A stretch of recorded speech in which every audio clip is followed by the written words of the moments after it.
Miren, dentro de la teología sistemática, que me la traje porque hay algunos comentarios que me gustaría leer de extracto directamente de aquí. Esta es una teología, esta es la de MacArthur, hay unas más grandes, hay unas más pequeñas. Yo me agarré de esta y de la de el hermano Gruden, que también la tenemos en casa, que es un poquito más extensa, solamente que Gruden pues tiene una versión diferente, ¿no? Porque ellos son pentecostales. Sin embargo, coinciden en muchas cosas en el área del infierno.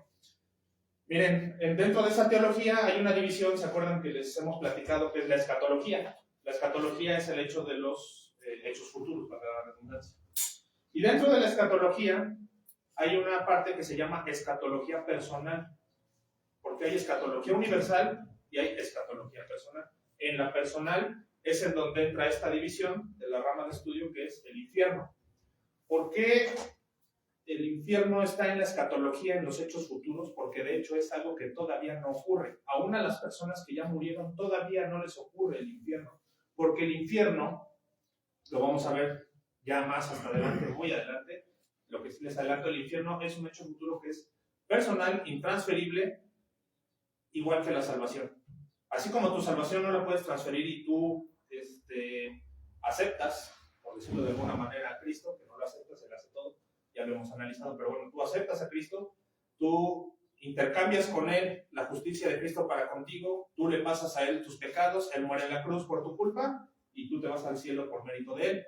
Lo mismo pasa en el infierno, es intransferible, no puedes pasárselo a otra persona. Yo no puedo mandar al infierno a un tercero por mis propios pecados, como tampoco puedo hacer salvo a un tercero por mi propia justicia. ¿Sí lo ven? ¿Sí lo alcanzan a percibir? Entonces, es un hecho futuro. Más allá de ser solamente un lugar, y es un castigo personal e intransferible, igual que la salvación. Solamente, curiosamente, hay 13 referencias en toda la Biblia acerca de esta palabrita, infierno. No hay más, solamente hay 13 referencias. 2 son mencionadas por Santiago, una es en Santiago 3:6, es el hermano de Jesús, ya hemos analizado el libro de Santiago.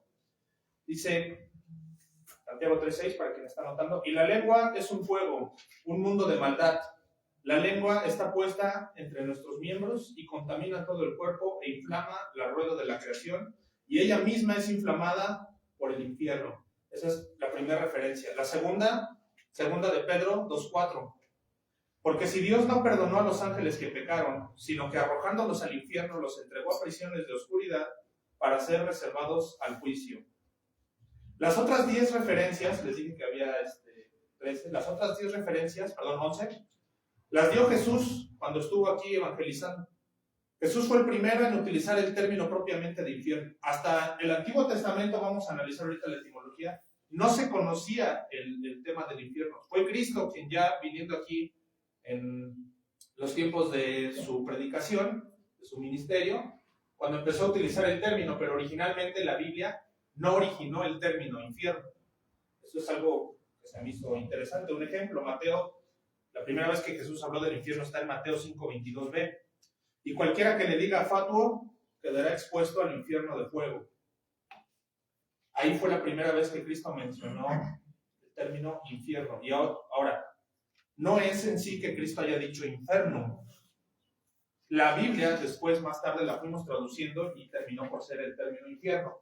Pero originalmente, este término no está en la Biblia. Si ustedes se van a leer los escritos originales en una Vulgata o en una Biblia antigua, cualquiera de las que estaban tanto en latín como en griego, se van a dar cuenta de que el término infierno en realidad lo tuvimos que traducir después para darle lugar a algo que nosotros entendiéramos como lo que está debajo de nosotros. Por eso infierno es inferior, es parecido a la palabra inferior, ¿se dan cuenta?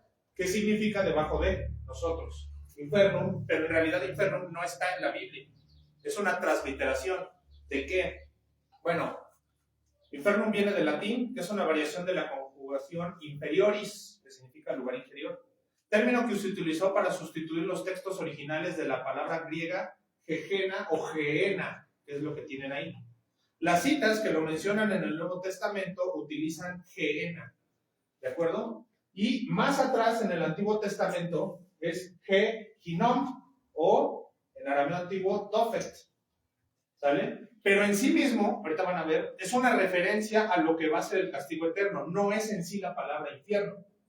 ¿Sí me entienden cómo pasó una cosa detrás de otra hasta que llegamos al infierno? Originalmente no existía este término en la Biblia, ¿sale? Pero ahora nosotros entendemos qué es a lo que se refiere cuando volteamos a ver las referencias históricas desde el Antiguo Testamento, ¿sale? Y de ahí la importancia de los mapas que les pasé. Las citas que lo mencionan en el Nuevo Testamento son, por darles algunos ejemplos nada más, Mateo 10:28, no la busquen, yo se las voy a estar leyendo porque es extenso. Mateo 10:28, dice, y no temáis a los que matan el cuerpo, dice Cristo, mas el alma no pueden matar. Temed más bien a aquel que puede destruir el alma y el cuerpo en el infierno, refiriéndose a, mucha gente piensa que aquí se refiere al diablo. ¿El diablo tiene potestad para mandar a alguien al infierno? Ustedes díganme. ¿Quién es el que juzga? Dios, particularmente ¿cuál persona de Dios? Cristo. Cristo es el que juzga, es el que va a venir a enjuiciar la tierra y por lo tanto Cristo es el que puede llegar a condenar. Pero en sí, vamos a ver más adelante que Cristo realmente no es el que está mandando gente al infierno, la gente se está mandando sola y lo vamos a analizar. Entonces, eso es Mateo 10:28. Luego en Mateo 5:29 dice, por tanto, si tu ojo derecho te es ocasión de caer, sácalo y échalo de ti, pues mejor te es que se pierda uno de tus miembros y que no todo tu cuerpo sea echado en el infierno. Gehenna. Y si tu mano derecha te es ocasión de caer, córtala y échala de ti, pues es mejor que se te pierda uno de tus miembros y no que todo tu cuerpo sea echado al infierno. ¿Por qué Cristo aquí, vamos a analizarlo más adelante, Cristo está dando una instrucción literal, no es una alegoría? Sí está diciendo que te conviene más cortarte, mocharte el cuerpo, que terminar en el tormento del infierno. Ya muy al final, cuando vamos a ver la descripción teológica del infierno, vamos a ver que es un lugar horroroso de muchas formas posibles, a la luz de las Escrituras, y que es más llevadero andar por la vida sin un brazo que pasar la eternidad en el tormento. Alguna vez se los he comentado, ¿no? A la gente, la razón principal por la que la gente no suele creer en el infierno es porque se le hace tan exagerado que dicen, pues no, la verdad no creo que Dios haga eso, ¿no? Como que dicen, no, pues sufrir así como que eternamente no me cuadra, porque de hecho el concepto de eternidad, se los he platicado, es muy difícil que le entre a la gente en la cabeza. No sé, aquí uno de los hermanos más grandes es, por ejemplo, Andresito, que no ha llegado, o la mamá de Andrés también. Si le preguntamos si ha tenido una vida larga, nos va a decir que a lo mejor ha sido un vaivén, ha sido extraordinaria, a un Enrique Godoy. Si le preguntamos al pastor si su vida ha sido buena, va a decir que también ya la empieza a sentir larga. Cuando las personas pasan de los 50, 60 años, ya empiezan a voltear al pasado y dicen, no, pues sí he tenido una buena vida, ha sido larga. Y el límite teórico bíblico son 120 años. Y hay gente a la que se le hace mucho 120 años. ¿Qué pasa cuando 120 años, imagínate que tu vida que has vivido hasta ahorita te dijeran, bueno, vas a volver a nacer y la vas a volver a repetir igualita como la has llevado? Sería pesado, ¿no? Si lo piensas con cuidado, tal vez se te podría hacer pesado. ¿Y qué pasa si te dicen, luego vas a tener que volver a repetir? Y otra vez. El mismo tiempo que ya pasaste, una, y otra, y otra. Y entonces ya empiezas a considerar que 120 años es poquito. Y si te dijeran que vas a sufrir, ¿alguna vez te has quemado? Yo sí me he quemado. Esta es una quemadura. Se siente horrible, ¿eh? Y eso que es una quemadura instantánea, y se te queda grabado cómo se siente una quemadura. ¿Qué pasa si te tuvieras que quemar un minuto? ¿Lo soportarías? Y si te tuvieras que quemar 10 minutos, un día entero, una semana, un mes, 2 meses, 6 meses, 1 año, 10 años, 20 años, 120 años, 240 años, 360 años, 1000 años. Luego que se acabaron esos 1000 años, dices, no, pues me faltan otros 1000, y luego otros 1000, y luego otros 1000, y luego otros 1000, y 1 millón de millones, y billones de billones. El concepto de eternidad para la Biblia es potente. Por eso es que Cristo te dice, o le dice a la gente, mejor si algo te está haciendo pecar, mejor móchate, porque es mejor vivir así la vida sin una parte de ti que toda la eternidad sufriendo en el infierno. Si te quemas poquito, en menos de segundos, te duele, ahora 1 minuto, 10, 20 millones de años, imposible. Bueno, no imposible para la Biblia, pero ese es el castigo eterno. Entonces, por eso Mateo 5:29 es así de tajante. No es una alegoría de Cristo. Sí está diciendo Cristo, mejor córtate porque te es mejor. ¿Dónde más dice? Mateo 23, 14, 15. Hay de vosotros, escribas y fariseos, hipócritas, porque devoráis las casas de las viudas y como pretexto hacéis largas oraciones. Por esto recibiréis mayor condenación. Hay de vosotros, escribas y fariseos, hipócritas, porque recorréis mar y tierra para ser prosélito, y una vez hecho, lo hacéis 2 veces más, hijo del infierno que vosotros. Entonces, aquí se refiere, y es válido hasta nuestros días, a los pastores que saben trazar la teología, que aprendieron la teología, y que de todas maneras no la trazan correctamente o la usan a su favor para enriquecerse. Por eso dice, escribas y fariseos hipócritas, que devoráis las casas de las viudas. Sucedía en el Antiguo Testamento que los escribas, los ministros, eran bien recibidos por toda la congregación, ¿no? Todavía pasa hasta nuestros días, pero había ministros como estos que se aprovechaban de la gente y le decían, no, pues hoy voy a ir a tu casa y voy a orar por ti. Por eso dice que se aventaban unas mega oraciones. La excusa era dar oraciones, pero en realidad iban a comer, a devorar las casas de las viudas, a ver qué les caía, ¿no? Y todavía hasta nuestros días hay ministros así, que lo último que les interesa es la teología, el pastorado, el ministerio, y van a ¿qué? Al dinero. Pues esos, como dice aquí, son doblemente más hijos del infierno. Porque ¿cómo es posible que conozcan el evangelio, sepan esto, porque lo saben, cualquiera que estudie teología lo sabe, y de todas maneras decidan cargarle la mano a la gente que está en las iglesias, y más a los que no tienen, porque los ministros saben que hay hermanos que no tienen, y hay ministros en las iglesias que a pesar de eso, de todas maneras dicen, no, pues ahí te caigo, ¿no? Y a ver qué me invitas. Con la excusa de que voy a ir a orar por ti, ¿eso será correcto? Pues no. Gente como esa, Cristo mismo dice, por eso son doblemente van a recibir lo que les toca. Acuérdense que la justicia de Dios tiene 3 pilares fundamentales, ¿se acuerdan? Lo digo casi siempre que doy una predicación. ¿Quién se acuerda? ¿Cómo es la justicia de Dios? Retributiva, distributiva y rectoral. Es recta, ¿sale? Y de hecho, por eso fue en su momento importante dar primero teología propia del Dios el Padre para entender esa parte de la justicia y ver cómo vuelca en esta área del infierno.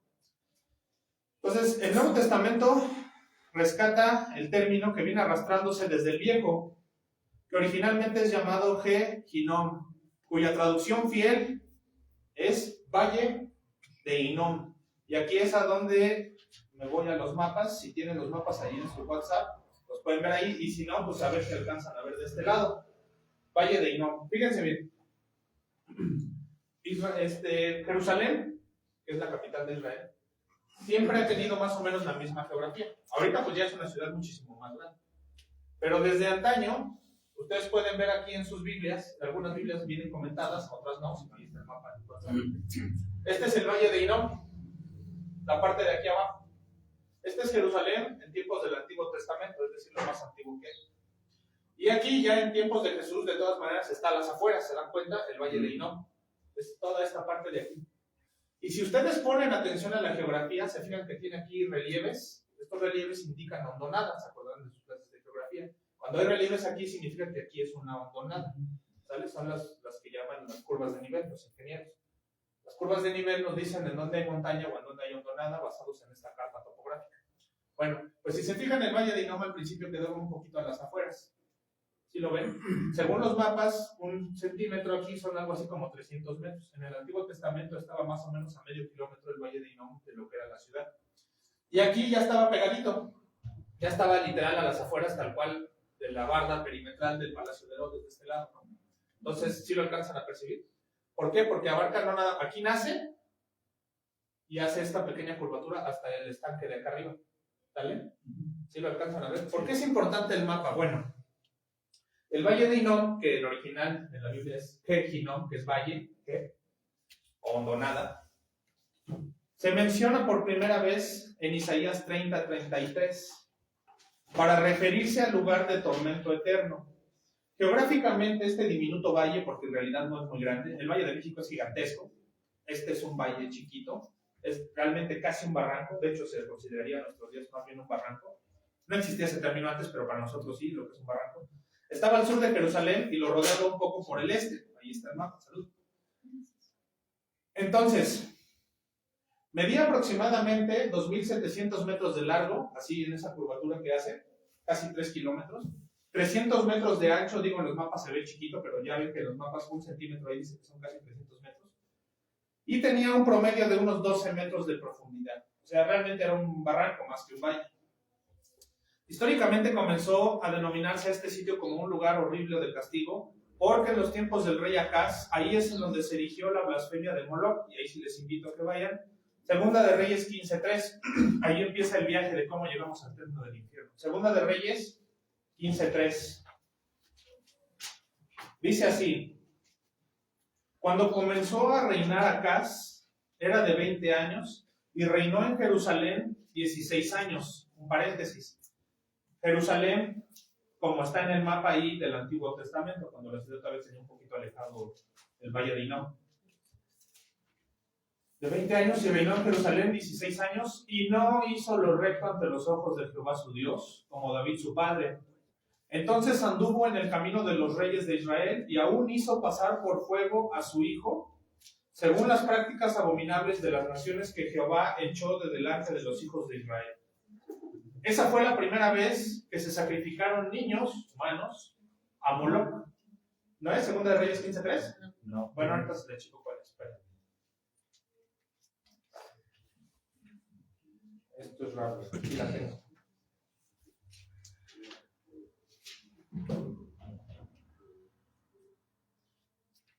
Es 2. Segunda de Reyes 2:3? No. No. 15:2. Ajá. Segunda de Reyes 15:2.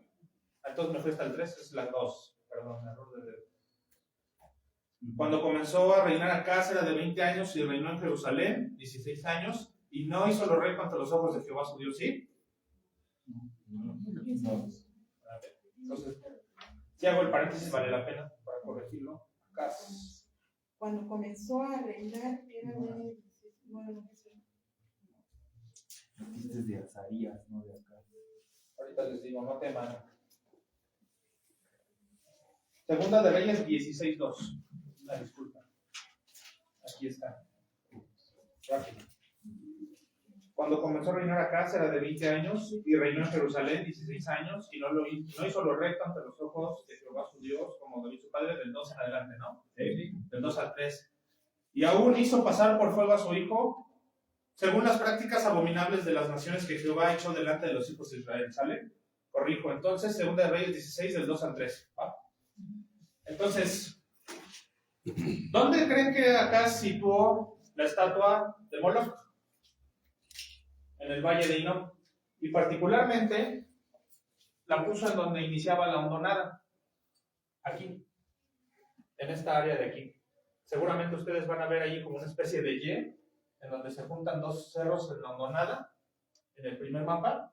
En esa área es en donde pusieron un Moloch, que históricamente, si ustedes revisan las teologías y las concordancias, era una estatua como de un toro, en donde el toro tenía unas manos así, grandes, abajo tenía fuego, y sobre de las manos ponían a los bebés para que se quemaran con el metal, se tostaran. Y eso era el sacrificio a Moloch. Y la estatua estaba aquí, ¿sale? Entonces, fue a partir de ahí que la Biblia, se observa que en la Biblia, en ese valle, se hacían cosas abominables. Ese fue el principio. Más tarde, en este mismo valle, ya después, en los tiempos de Manasés, se erigieron estatuas blasfemias y también se adoraron con fuego y sacrificios humanos a Baal. Segunda de Reyes 21, del 1 al 6. Voy a confirmar si es. Me parece que es así es. Segunda de Reyes 21.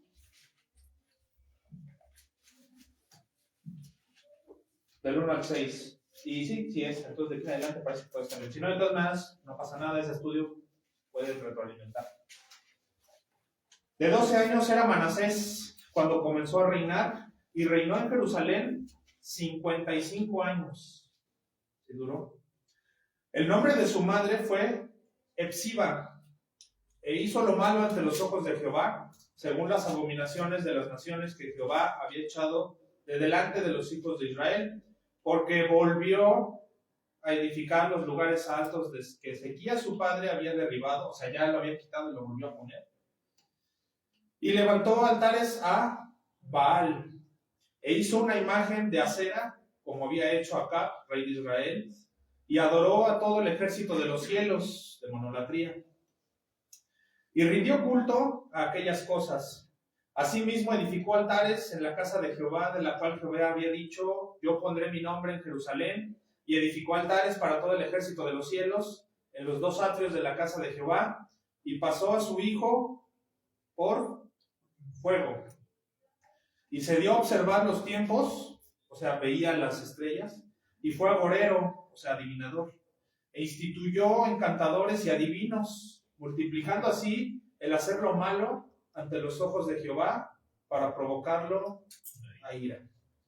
El segundo rey que retoma estas malas prácticas en el mismo lugar, en el valle de Hinnom, para quemar niños. Y Manasés hizo peor tantito, porque no solo lo dejó a las afueras de la ciudad, como se puede leer aquí, edificó altares para todo el ejército de los cielos en los dos atrios de la casa de Jehová, o sea, en el templo.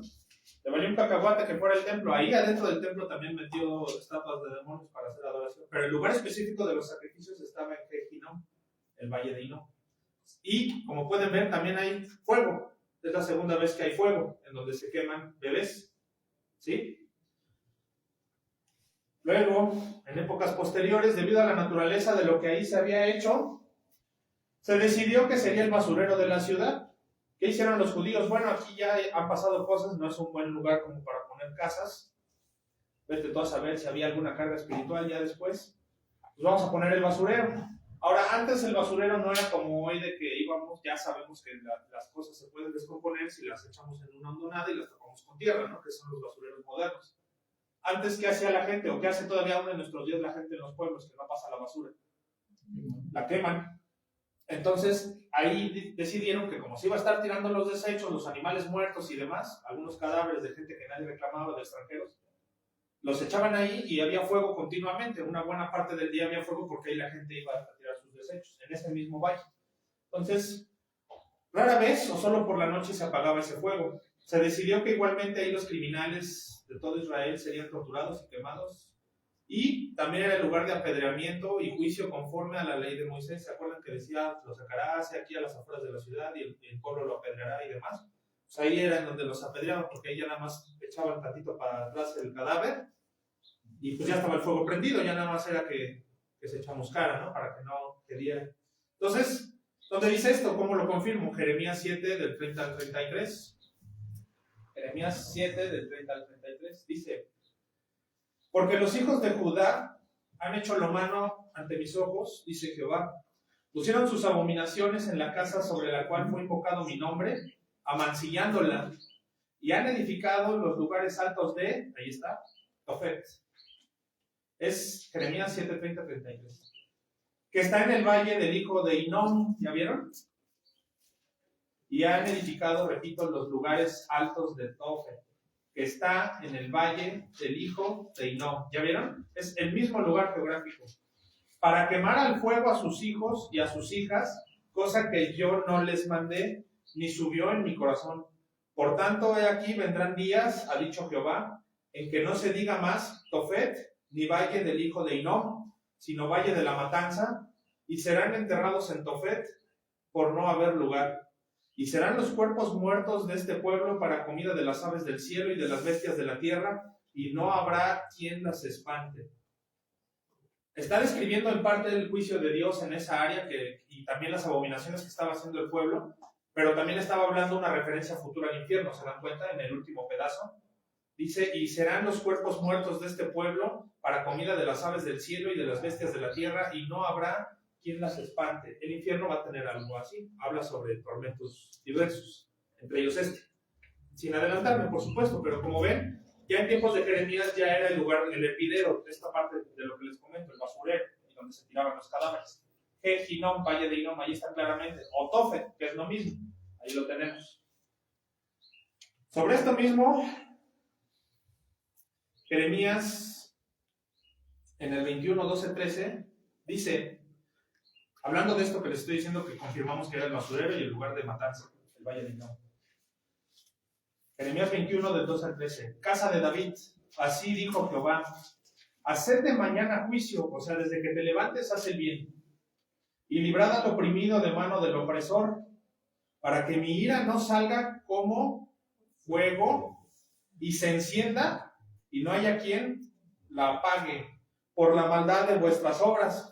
He aquí yo estoy contra ti, moradora del valle y de la piedra de la llanura. ¿Te fijas? Dice Jehová, los que decís, ¿quién subirá contra nosotros y quién entrará en nuestras moradas? Ahí está, es una referencia igual al mismo lugar. Este pasaje ilustra cómo sería siempre el infierno mismo. Dice ahí que no va a cesar. He aquí yo estoy contra ti, dice, y se encienda y no haya quien lo apague. Y no va a haber quien lo apague en el hecho futuro. Más adelante en Isaías 66, 22 al 24, dice que era el lugar perfecto para el juicio de Dios que vendrá. Es un símil. Isaías lo utilizaba como símil. Isaías 66, 22, 24. Porque como los cielos nuevos y la tierra nueva que yo hago permanecerán delante de mí, va a ser eterno, dice Jehová, así permanecerá vuestra descendencia y vuestro nombre, y de mes en mes, y de día de reposo en día de reposo, vendrán todos a adorar delante de mí, dijo Jehová, y saldrán y verán los cadáveres de los hombres que se rebelaron contra mí, porque su gusano nunca morirá, ni su fuego se apagará, y serán abominables a todo hombre. En este pasaje que es de Isaías, a pesar de que es Antiguo Testamento, ya está rescatando algo de lo que más tarde en Mateo 24 dice Cristo, y más adelante en Apocalipsis. Fíjense cómo, ¿se acuerdan que les he dicho siempre? Dios es inmutable, no cambia sus planes ni en el pasado, ni en el presente, ni en el futuro. Y generalmente están de acuerdo el Antiguo Testamento con el Nuevo. Pues aquí se puede ver este pequeño pasaje de Isaías 66, 22 al 24, es prácticamente una escatología súper resumida. ¿Se dan cuenta? Es así como ya un comprimido del comprimido. Habla de los cielos nuevos y la tierra nueva que ha de venir, que es eterno. Y fíjense, hay algo, un dato curioso, y me voy a adelantar con esto porque aquí está la cita. Dice, así permanecerá vuestra descendencia, o sea, en el cielo no vamos a morir. Y de mes en mes y de día de reposo en día de reposo vendrán todos a adorar delante de mí, dijo Jehová. Está hablando de los santos que vamos a estar en el cielo. Dice, hablando de esos santos, dice esto, y saldrán de esta santa ciudad y verán los cadáveres de los hombres que se rebelaron contra mí. ¿Cómo puede ser que si estás en el cielo salgas de esa ciudad santa y veas que están los cadáveres? ¿Qué quiere decir eso? Que vamos a tener la capacidad de ver a la gente que se burló de Cristo, o por ejemplo los mártires que sufrieron, van a tener la capacidad de asomarse y ver cómo sufre Nerón, por ejemplo, que mandaba quemar cristianos y los reventaba en el circo romano. Y van a ver y se van a gozar con Cristo de que Cristo les hizo justicia y que se están quemando y están sufriendo en el infierno. Más adelante lo vamos a ver también en la parábola de Lázaro y el rico, que sí, que hay una conversación entre Lázaro y el rico. Y Abraham le dice, hay una cima puesta entre nosotros y vosotros, de manera que nadie puede pasar de aquí para acá, ni de acá para acá. Pero si hay una conversación y se están viendo, ¿qué quiere decir? Que también la gente que está en el infierno está viendo la gloria, y está viendo de lo que se está perdiendo eternamente, es parte del castigo. Lo vamos a desmenuzar más adelante, pero aquí ya está resumido. Si se fijan, Dios es inmutable, ya desde aquí está predestinado eso. Más adelante lo rescata en los evangelios, y todavía en Apocalipsis dice la ciudad santa Jerusalén, y también habla de cómo es que mueres, pero mueres con conciencia. Sabes quién te hizo daño en vida y lo vas a ver sufrir en el infierno. Es parte de la retribución a los cristianos. Porque el que se burla de ti, no se burla de ti, se burla de Cristo. Entonces, a ti ni te afecta últimamente, pues sí, como tú me quieras decir. Pero ya cuando pase el día del juicio, y que venga el mundo espiritual, y venga esta atrocidad del infierno, y tú te vayas al cielo, ambos se van a poder ver, y a conciencia los dos van a decir, tú cuando tú en el cielo vas a decir, pues yo te avisé, pero Cristo me hizo justicia, porque su justicia dice la Biblia que permanece para cuándo, para siempre, y el infierno es para siempre, igual que la ciudad santa. Y también el que está en el infierno se va a jalar las greñas, porque no es que te pongan un video, vas a estar consciente y vas a tener la capacidad de recordar en el infierno. Entonces, bueno, ustedes no, ni nosotros, o sea, estoy diciendo, van a tener, más bien, es la referencia, van a tener esa capacidad y se van a acordar de cuando les predicabas o de cuando le dijiste algo y van a ver que la gloria efectivamente pasó y ellos están en el infierno. También ahí, me adelanto un poco, habla sobre el juicio para nosotros como creyentes de pérdida, porque tú a cuánta gente conoces, empezando por la familia, y si no les predicas, ¿qué va a pasar en eso de que se estén viendo? Si te van a, desde el infierno, te van a señalar y te van a decir, tú sabías que esto me iba a pasar. Sea un papá, un hijo, un tío, y te van a señalar y te van a decir, tú sabías y no me dijiste.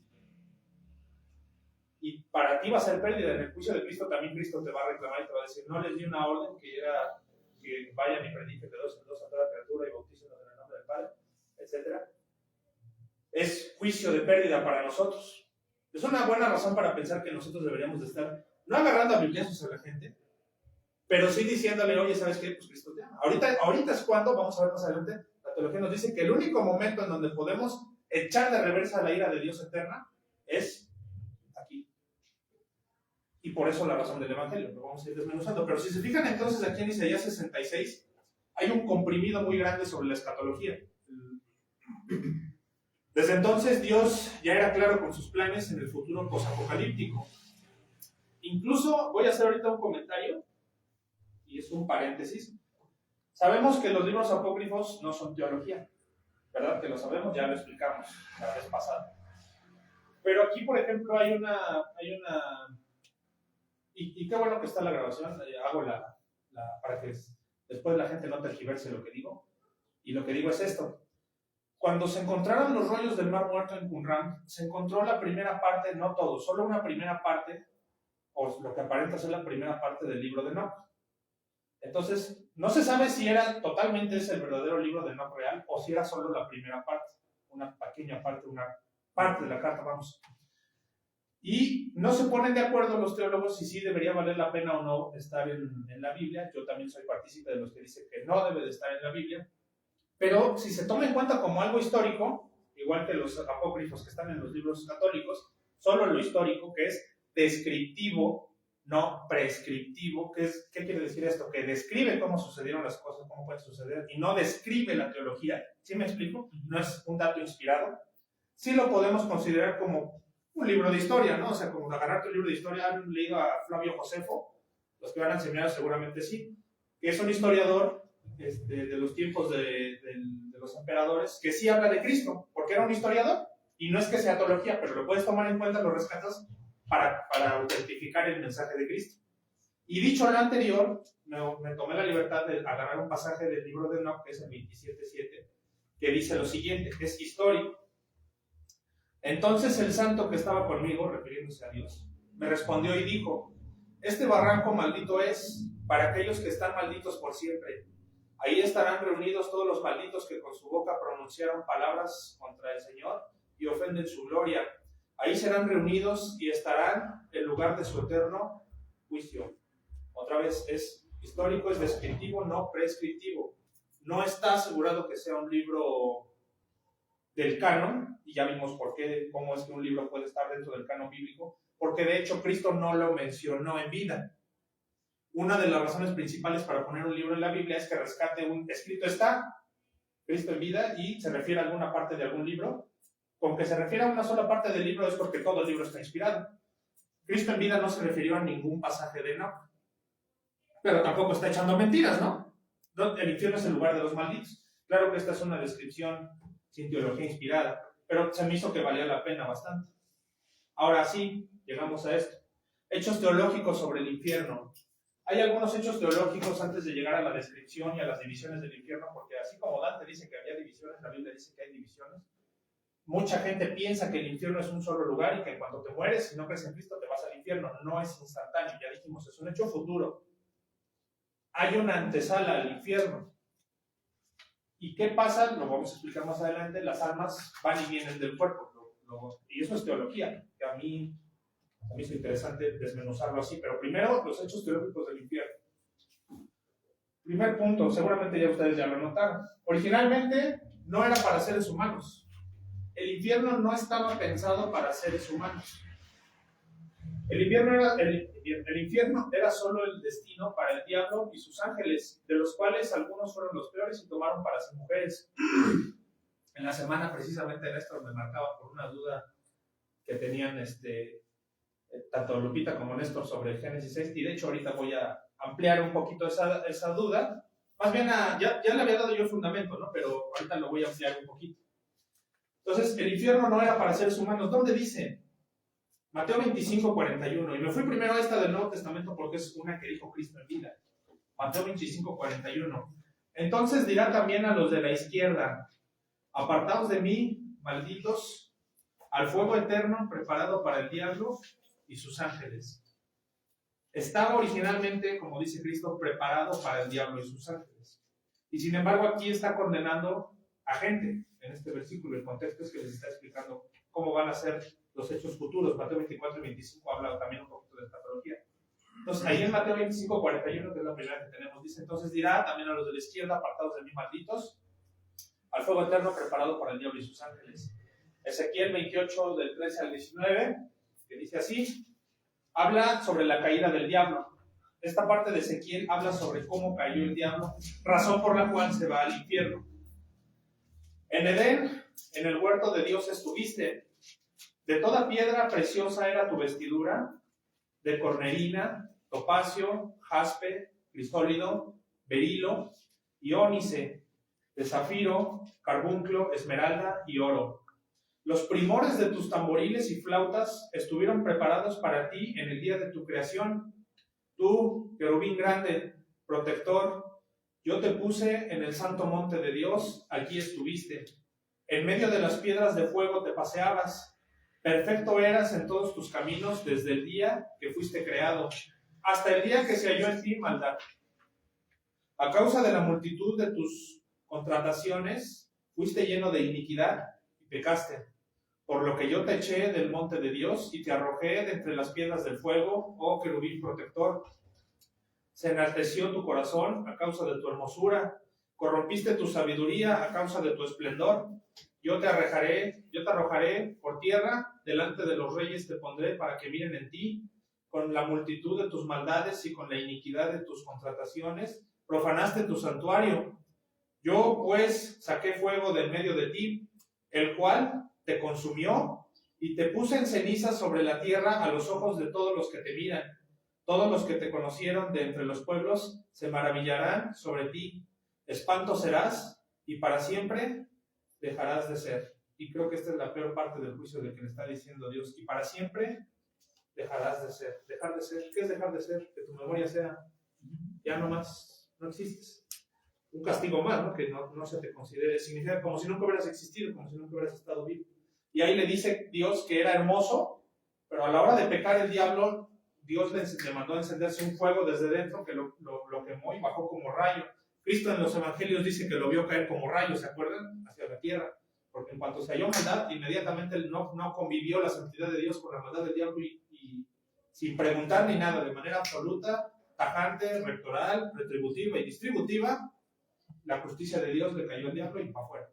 Y cayó en llamas, y a las llamas va a terminar. Dejó de ser hermoso, por eso dice que iba a ser espanto, porque ya iba a ser irreconocible. Si esto le va a pasar al diablo, a toda la gente que le crea, ¿qué le va a pasar? Lo mismo. ¿Para qué vas a caer en fuego en el infierno? Para que seas irreconocible, para que tu memoria también deje de ser. Es un juicio pesado. Apocalipsis 20:10. Y el diablo, que no está ahí, pero yo la voy a decir, y el diablo que los engañaba fue lanzado en el lago de fuego y azufre, donde estaban la bestia y el falso profeta, y serán atormentados día y noche por los siglos de los siglos. Igual, aquí, digo, hablando un poquito de lo que les dije que originalmente era para el diablo y para sus ángeles, hay una que sí lo voy a mencionar,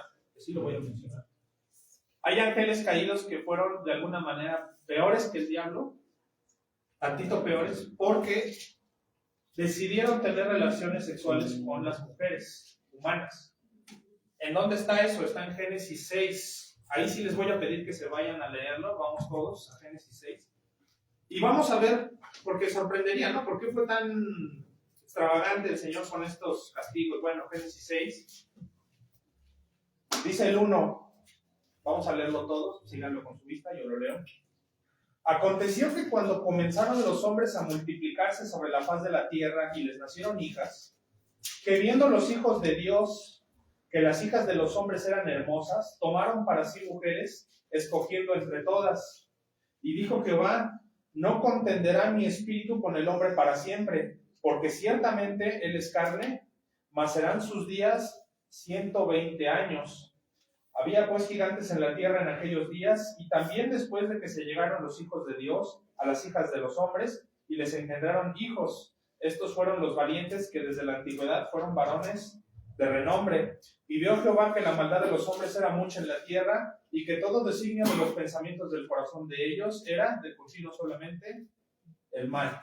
Ahora, me voy a ir por pedacitos para que lo entendamos. ¿Qué fue lo grave? Esto. Ahora, la palabra original en hebreo, como se lo explicaba en ese momento a Néstor, cuando dice viendo los hijos de Dios, hablar de hijos de Dios en Génesis era como muy genérico. Cualquier cosa creada, hasta una planta, podían decirle que era una hija de Dios. ¿Por qué? Porque ¿quién era el creador? Pues Dios. Pero en realidad, en el hebreo original, habla de poderosos. La palabra bien traducida es poderosos, pero no poderosos como tipo gobernantes, sino poderosos como de tipo esotérico. ¿Sí me explico? La palabra en hebreo es poderoso, pero poderoso angelical. ¿Sí se alcanza a distinguir? Un poderoso para nosotros puede ser un gobernante, ¿no? El gobernador del estado, no sé, lo que tú quieras. O puede ser un poderoso, un demonio. Pues se refería a ese tipo de poderosos. La connotación de la palabra iba inclinada hacia ese ámbito. Y precisamente por lo que les comenté anteriormente sobre el libro de Enoch, que no es canónico, pero aquí sí viene en ese pedazo que se encontró en los rollos de Qumran, ¿por qué tanto la ira de Dios? Y me voy a permitir leerles que es Enoch capítulo 6, es descriptivo, no prescriptivo. No se sabe si es inspirado, pero esto es lo que describe Enoch de manera histórica. Libro de los capítulo 6, la perícopa dice ángeles caídos. Así sucedió que cuando en aquellos días se multiplicaron los hijos de los hombres, les nacieron hijas hermosas y bonitas. Y los hijos del cielo las vieron y las desearon y se dijeron unos a otros, vayamos y escojamos mujeres de entre las hijas de los hombres y engendremos hijos. Entonces el que era su jefe les dijo, temo que no quieran cumplir con esta acción y sea yo el único responsable de anatema. Pero ellos le respondieron, hagamos todos juramento y comprometámonos todos bajo anatema a no retroceder en esto hasta ejecutarlo. Entonces todos ellos juraron unidos y se comprometieron al respecto los unos con los otros. Todos y sus jefes tomaron para sí mujeres y cada uno escogió entre todas y comenzaron a entrar a ellas y contaminarse con ellas, enseñarles la brujería, la magia, el corte de raíces y enseñarles sobre las plantas. Quedaron embarazadas de ellos y parieron gigantes de unos 3 codos de altura, que nacieron sobre la tierra y conforme a su niñez crecieron, y devoraban el trabajo de todos los hijos de los hombres hasta que los humanos ya no lograban abastecerles. Entonces los gigantes se volvieron contra los hombres para matarlos y devorarlos. ¿No está esto en Miqueas? Y empezaron a pecar contra los pájaros del cielo y contra todas las bestias de la tierra, contra los reptiles, contra los peces del mar, y se devoraban los unos la carne de los otros y bebían sangre. Entonces la tierra entera acusó a los impíos por todo lo que se había hecho en ella. Y básicamente esto describe Enoch. O sea, el pecado no nada más fue... Génesis sí dice que se allegaron a los hijos de los hombres, empata con lo que dice históricamente Enoch. Pero Enoch, aparte, no solo dice que tuvieron esas relaciones sexuales, sino que cómo entró la brujería, cómo entran hoy en día incluso las falsas doctrinas a las iglesias. Dice la Biblia en el Nuevo Testamento todavía que son doctrinas de demonios. Pues desde antes ya eran esas las doctrinas de demonios. Fueron los mismos ángeles caídos los que enseñaron la brujería.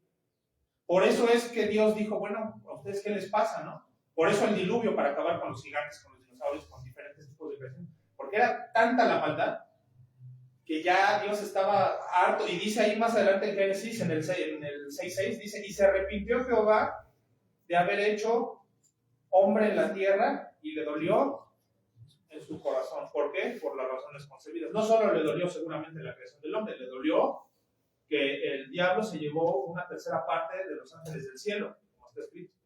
¿Por qué? Y entonces, ¿qué dijo Dios? Los dejo libres, ¿qué van a volver a hacer?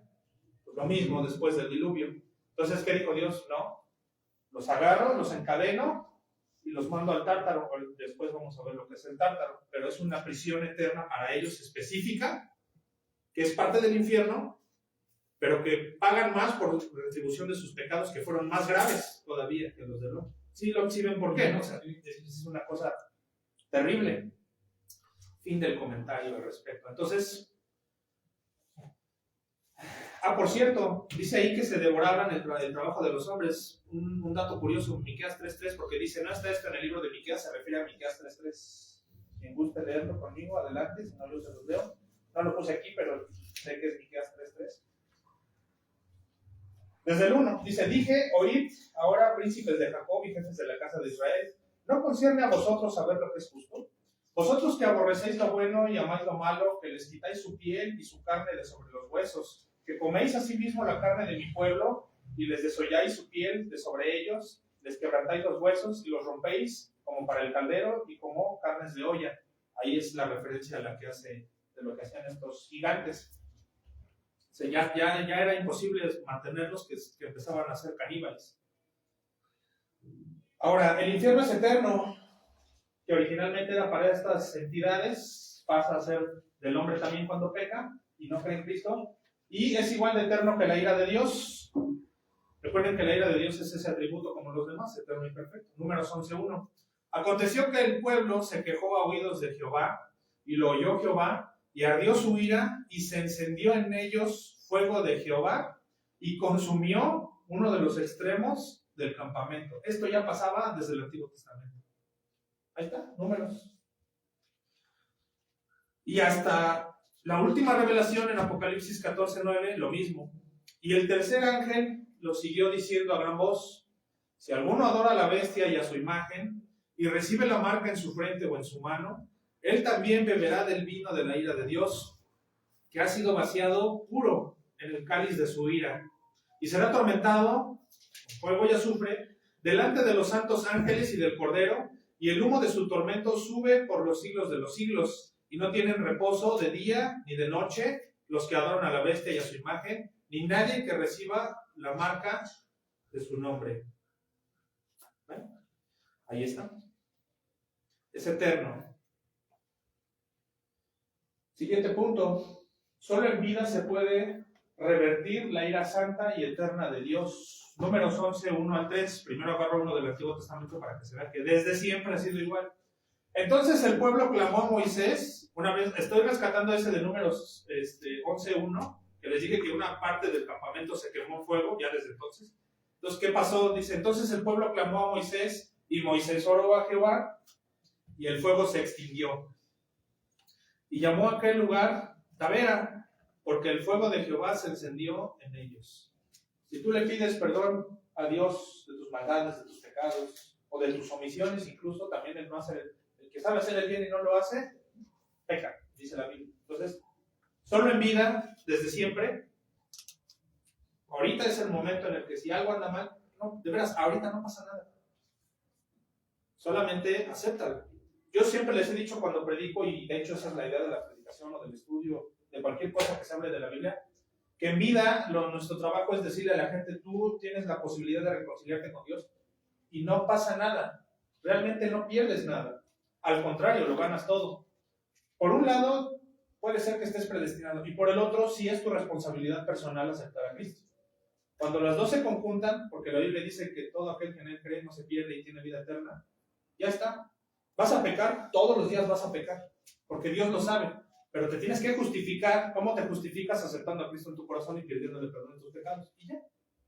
Pero es tan difícil que la gente lo entienda, tan difícil que la gente lo entienda, o se le hace tan extraordinario, o al contrario, se le hace tan sencillo, que dicen, no creo, o sea, quiere a fuerzas irse flagelando o pegando. Lo que la gente no sabe es que el sacrificio de Cristo ya alcanzó para todos los pecados que ya cometió, está cometiendo, e incluso los que va a cometer en el futuro. Ya no debería preocuparnos el hecho de que vamos a seguir pecando. Lo que sí debería preocuparnos es tratar de ser mejores personas cada vez. Pero la paz de Cristo es precisamente el hecho de decir, pues yo ya estoy perdonado, yo acepto que existe Dios, yo acepto que Cristo vino, tan lo acepto que yo al anotar la fecha cuando hago apuntes pongo 2025, ¿de qué? Después de Cristo. Ya la misma historia te está diciendo que sí vino Cristo. Acéptalo. Pero a la gente le cuesta trabajo. Adelante. Lucas 16, del 22 al 23. Es parte de la parábola de Lázaro y el rico. Aconteció que murió el mendigo y fue llevado por los ángeles al seno de Abraham. Y murió también el rico y fue sepultado. Y en el Hades alzó sus ojos estando en tormentos y vio de lejos a Abraham y a Lázaro en su seno. ¿Se acuerdan de esa parábola? Y más adelante dice que venga o que vaya y que les avise. ¿Y qué le dice Abraham? A Moisés y a los profetas tienen. Óiganlos, en vida. En vida tienes la oportunidad de cambiar. En vida tienes la oportunidad de pedirle perdón a Dios. ¿Ya muerto? Hasta ahí, lo que hayas hecho. Y Juan 3:16 también nos habla de eso, ¿no? No lo vamos a leer, pero obviamente, ¿qué nos dice Juan 3:16? Porque todo aquel que en él cree tiene vida eterna, ¿no? Resumen. Entonces, en vida, solo en vida. Siguiente hecho teológico: los demonios no habitan el infierno. Es increíble pensarlo, pero la gente cree que cuando se muere ya se van en automático al infierno y hay un demonio ahí con un trinche, está picando, ¿no? ¿Y dónde dice? O incluso Eugenio Derbez tenía un programa, ¿no? Que era un diablito que presionaba un botón y pasaban calamidades aquí en la tierra. Pues no funciona así, por increíble que parezca, el infierno está vacío de demonios, todavía no hay demonios. De hecho, el infierno todavía no hay nadie, solamente algunas criaturas que vamos a hablar más adelante. Pero en realidad los demonios son la potestad del aire. Andan en el infinito del universo, que es increíblemente grande. Por allá andan paseando, viendo la tierra desde lejos. La gente que muere todavía no está en el infierno, está en una antesala del infierno, en Hades. Entonces, realmente el infierno, que es, por eso es escatología, es un hecho futuro, todavía no ocurre. De hecho, en ninguna parte de la parábola de Lázaro dice que el tormento lo hacía un demonio. ¿Se fijan? Si ustedes leen toda la parábola de Lázaro y el rico, de ahí de Lucas 16, dice: estoy en tormentos, pero por esta llama que no se apaga, así lo menciona. No dice que era un demonio con un trinche. Efesios 6:12 nos aclara esta parte de que en el infierno todavía no hay demonios. Efesios 6:12. Porque no tenemos lucha contra sangre y carne, sino contra principados, contra potestades, contra los gobernadores de las tinieblas de este siglo, contra huestes espirituales de maldad. ¿En dónde? Las regiones celestes. Todavía no están en el infierno. ¿Sí, pastor? No. Bueno. ¿Empezar la media? ¿O al medio? Bueno, ya 5 minutos dice el pastor. No. Lucas 8, Ahora. 26-31 nos habla de esto. También dice: y arribaron a la tierra de los Gadarenos. ¿Se acuerdan de esa parte del endemoniado Gadareno? Que está en la ribera opuesta a Galilea. Al llegar él a tierra, vino a su encuentro un hombre de la ciudad, endemoniado desde hacía mucho tiempo, y no vestía ropa, ni moraba en casa, sino en los sepulcros. Este, al ver a Jesús, lanzó un gran grito, y postrándose a sus pies, que es Cristo, exclamó a gran voz, o sea, un grito que se escuchó: ¿qué tienes conmigo, Jesús, Hijo del Dios Altísimo? Te ruego que no me atormentes, porque mandaba al espíritu inmundo que saliese del hombre, pues hacía mucho tiempo que se había apoderado de él, y le ataban con cadenas y grillos, pero rompiendo las cadenas era impelido por el demonio a los desiertos. Y le preguntó Jesús diciendo: ¿cómo te llamas? Y él le dijo: Legión, porque muchos demonios habían entrado en él. Un paralelo está en Mateo 8:29. Dice: y clamaron diciendo: ¿qué tienes con nosotros, Jesús, Hijo de Dios? Fíjense lo que le dijo el demonio: ¿has venido acá para atormentarnos antes de tiempo? Todavía no están en el infierno. Cuando un demonio ya caiga en el infierno es porque el infierno ya está inaugurado. Mientras no. Los demonios andan por ahí haciendo de las suyas.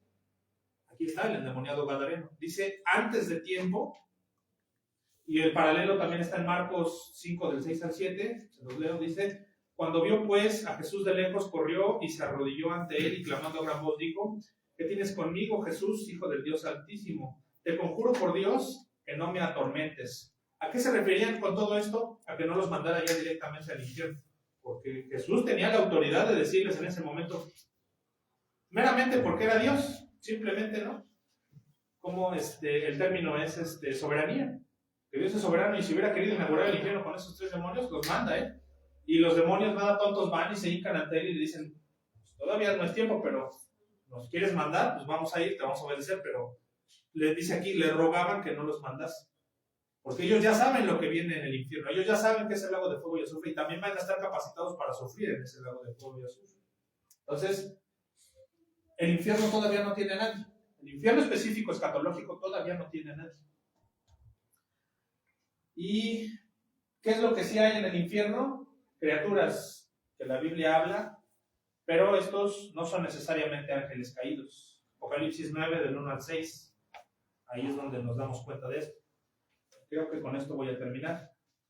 El quinto ángel tocó la trompeta y vi una estrella que cayó del cielo a la tierra, y se le dio la llave del pozo del abismo. Ahí está. Y abrió el pozo del abismo, y subió humo del pozo como humo de un gran horno, y se oscureció el sol y el aire por el humo del pozo.